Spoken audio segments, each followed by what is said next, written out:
Hello, my name is Bo Boucher, and I wanted to use Google Forms quiz because I feel like that aligns perfectly with my objectives of teaching the civil rights movement.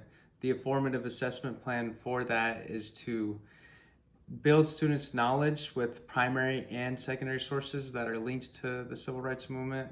I also want them to build their own evidence-based arguments and actually identify the differences between primary and secondary sources. So this quiz deals with the both sources and also tests their knowledge in an easy format because it's multiple choice, and these students also see what options are there because I give them two answers that are very close and then two answers that are far off that they shouldn't answer at all. So if I see them answer an answer that is far off and not close to the actual answer, that obviously means that we need to go over that and I need to address that specific subject and question.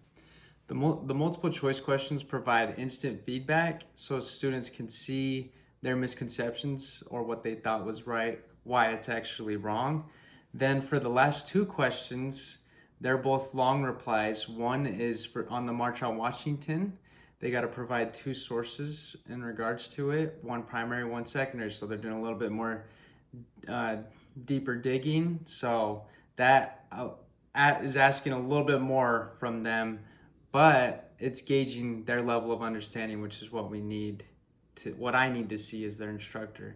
Then the other question is asking them why might a source be biased, and that is asking them to see source credibility, whether or not they think a source is credible. So that's asking them to not only read a source but understand the bias of the author, whether or not there is any bias. So I'm asking a little bit more from them the last two questions, but it's to see their level of understanding and whether or not they can distinguish a legitimate source from a non-legitimate source, which is super important.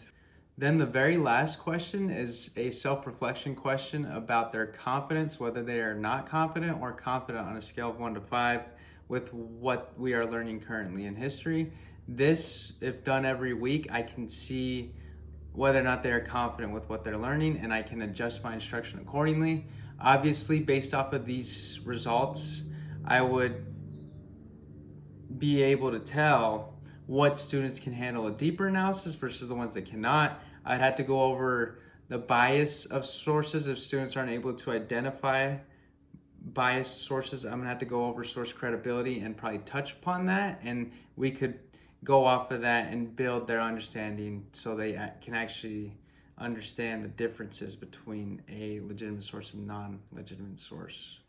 In terms of reporting student progress, every week we are gonna have results of a student's understanding through digital platforms. So parents will be emailed and their students' grades will be sent to them so they are tracking where their students at, and we can engage in deeper discussions if necessary through parent-teacher conferences and separate meetings if need be.